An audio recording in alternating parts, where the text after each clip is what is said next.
de la Tradicion, and the motto is Disciplina, Conocimiento, Carácter. And this is our blueprint. The grade 1, grade 2, and grade 3. And then we have the covered court. And this is the grade school department and the junior high school department.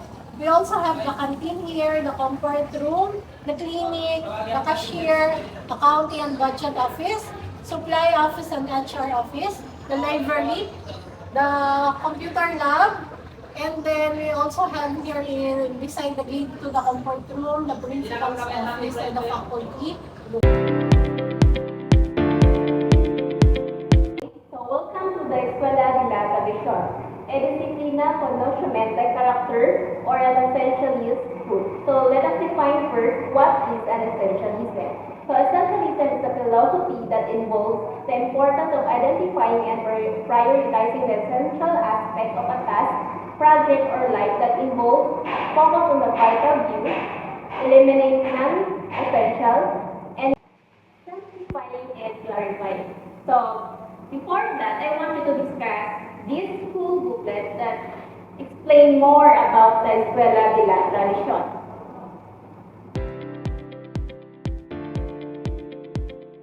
Escuela de la Tradicion, the school motto for this is Disciplina, Conocimiento, Carácter. These are the subject thoughts. The first one is mathematics, building a strong foundation in arithmetic, algebra, geometry, and advanced math concepts. The second one is science, exploring the natural world through biology, chemistry, physics, and earth sciences. The third one is the literature, classic text, grammar, essay writing. The fourth one is all about the history, understanding the past, its impact on the present, and its relevance to the future. The fifth one is all about the foreign language. It introducing students to new language and culture, promoting global awareness and understanding. So it includes the Latin or the modern language. And the sixth or the last one is all about the physical education. Its structure is all about the discipline and fitness. Okay, let's discuss about the teaching methods. So here are the teaching methods being used in essential school.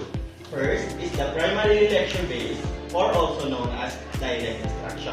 In direct instruction, teacher is the main source of knowledge, or she or he is considered as the dispenser of knowledge. So here are the examples. So, good afternoon, everyone. Good afternoon, sir. Okay, please take a seat. So our topic for today will be on the measures of central tendency. Have you ever heard the word measure of central tendencies? No. Okay. So let me introduce the mean, median, and mode. These three. Second is the emphasis on memorization, repetition, and practice. For example, can somebody tell me what are the measures of central tendency? Yes, go on. Mean, median. Can you explain the three? Mean has something to do with the average of the percent, while median is And the third is limited group work, more emphasis on individual mastery of the content. Then the middle is, yes,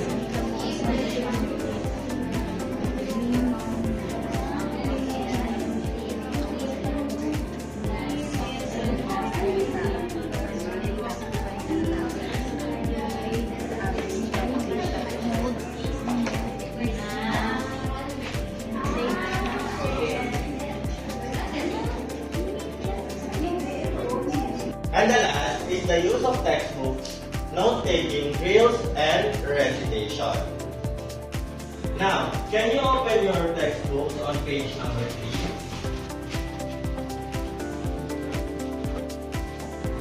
Yes, what's the title?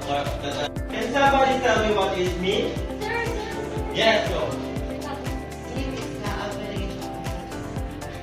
Okay, very good. Yes, can somebody tell me what is median? Yes, go on. median is the middle of most. Okay, and last, what is mode? Yes, go. Okay, very good. The role of the teachers and students. Good day everyone, I'm here to discuss about the essentialism. So, essentialism is the role of the teacher is the central authority figure in the classroom and responsible for transmitting knowledge and maintaining academic standards. So in here, the teacher has the authority to impart, to share, and the lesson. And also, the teachers are expert in the field and guide the students towards mastery. So the teacher here will guide the students for them to master the lesson or to cope up with the lessons. And the role of the students, passive recipients of knowledge with growing responsibility for self-discipline, and also expected to listen, absorb, and apply knowledge. So, student success depends on effort, attention, and respect for authority. So in here, the role of the students here are just the recipient or the listener. So they will just listen, absorb, and apply what is knowledge or what is the knowledge that being taught by the teacher. And also, their success depends on their listening or their absorbing the knowledge of being the teacher's taught. That's all. The assessment methods. Good day everyone, I will discuss to you today the assessment method in essentialism, aligned with the four principles of the essentialist philosophy of education. Under this, we have the key assessment in essentialism. 1. Standardized testing. 2. Written exams and quizzes. 3. Oral recitation. 4. Homework and practice assignment. 5. Cumulative assessment. And 6. Teacher observation. 1. Standardized testing. This is to measure students' achievements against national or state benchmarks. Essentialism values objectives evaluation of academic knowledge. For example, national assessment or state exams. 2. Written exams and quizzes. This is to regularly check understanding of factual content and concepts. It is emphasize recall, comprehension, and application of core knowledge. For example of this, quizzes, summative and formative exam, with multiple choice, true or false, and essay questions. 3. Oral recitation. To develop verbal articulation of learned material. Traditional methods promoting memory, confidence, and clarity of thought. For example, students asked to recite poetry, historical facts, or mathematical formulas. 4. Homework and practice assignment. Reinforcement and repetition of key concepts. This is mastery through disciplined practice is fundamental in essentialism. 5. Cumulative assessment. This is to test retention and understanding of materials over time. Long-term retention is prioritized over short-term memorization. For example, end-of-term exam or final exam. Final project focus on key subject matter. 6. Teacher observations. This is to assess behavior, discipline, and engagement. Essentialism is emphasized not only intellectual but also moral development. It focuses on punctuality, respect, attentiveness, and classroom behavior of the students or the learner. Classroom environment and discipline. Welcome to our classroom environment and discipline. Our school is structured, orderly, and quiet learning environment. Clear rules and a strong code of conduct. Teacher manage discipline to ensure focus on learning. Uniform may be required to reinforce discipline and equality. The last one is all about the technology and innovation. Technology and innovation under essentialism. So, if you didn't know, our school, Escuela de la Tradicion, is under essentialism type of school. So, let's go first to what is to be discussed for this morning. Technology and innovation. Limited technology used only as a tool to support traditional learning. Next bullet, priority on reading physical books, writing by hand, and developing deep concentration. Last, innovation is not a priority, preserving traditional academic rigor. So in the first bullet, it stated that technology is not the centerpiece of instruction. Instead, it is used to support traditional approaches like lectures, recitations, and also drills.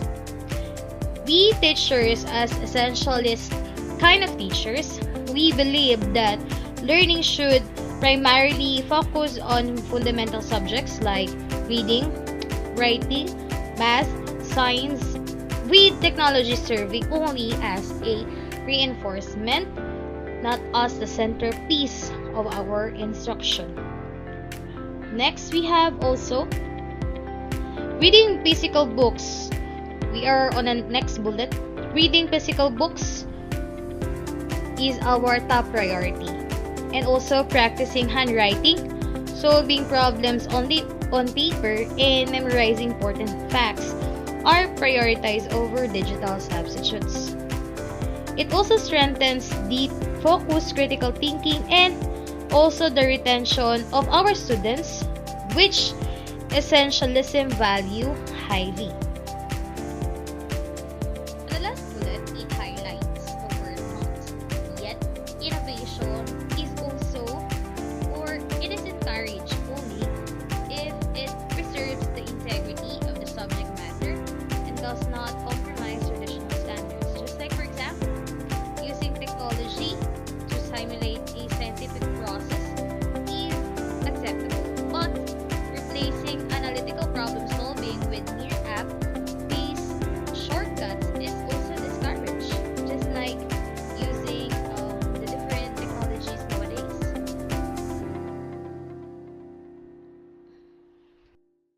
In summary, for essentialist type of school, technology is not rejected, yet it is used sparingly and deliberately. It exists only to support traditional learning methods, reinforce discipline, and preserve academic rigor. The core belief remains that true education is grounded in mastery of the basics, not dependence on modern gadgets. So that's it for technology and innovation. I hope you learned something on our discussion.